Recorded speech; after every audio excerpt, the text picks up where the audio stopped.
Panakkad CKMM ALP സ്കൂളിൽ അതിരാവിലെ തന്നെ വോട്ട് രേഖപ്പെടുത്താനുള്ളവരുടെ നീണ്ട നിരയാണ് ദൃശ്യമായത്. 98 നമ്പർ ബൂത്തിലെ നിരയുടെ ഏറ്റവും മുൻപിൽ പതിവ് പോലെ പാണക്കാട് കുടുംബത്തിന്റെ കാരണവർ സാദിഖ് അലി ശിഹാബ് തങ്ങൾ എത്തിയിരുന്നു.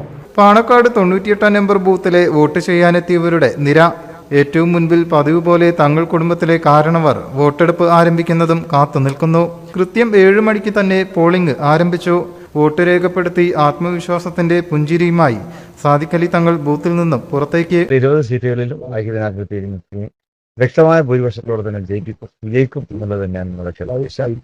ജനങ്ങൾ അത്രമാത്രം ഈ ഇലക്ഷനെ കാത്തിരിക്കുകയാണ്. രാജ്യത്തൊരു ഭരണമാറ്റം അത് അനിവാര്യമാണ്.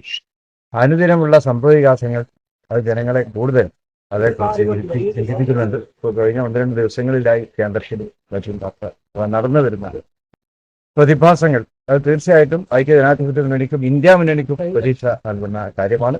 അതെല്ലാം തന്നെ ഇന്ന് വോട്ടായിട്ട് മാറും.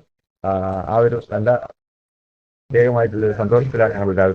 പാണക്കാട് 100 നമ്പർ ബൂത്തിലാണ് PK കുഞ്ഞാലിക്കുട്ടിയും പാണക്കാട് മുനവർ അലി തങ്ങളും ബഷീർ അലി തങ്ങളും വോട്ട് രേഖപ്പെടുത്തിയത്. അതൊക്കെ തീർന്നടി.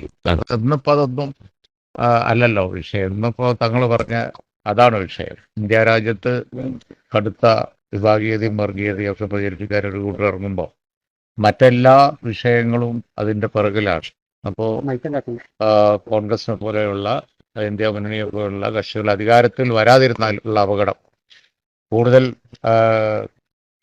കോൺഗ്രസ് സ്ഥാനാർത്ഥികൾ വിജയിക്കണം. അതാണ് ഇന്നത്തെ ആവശ്യം. പൊന്നാനി ഏതാണ്ട് അതുപോലെയൊക്കെ ഉണ്ടാകും. കഴിഞ്ഞ പ്രാവശ്യത്തെ പോലെ വലിയ ഭൂരിപക്ഷമാണ് കണ്ടത്.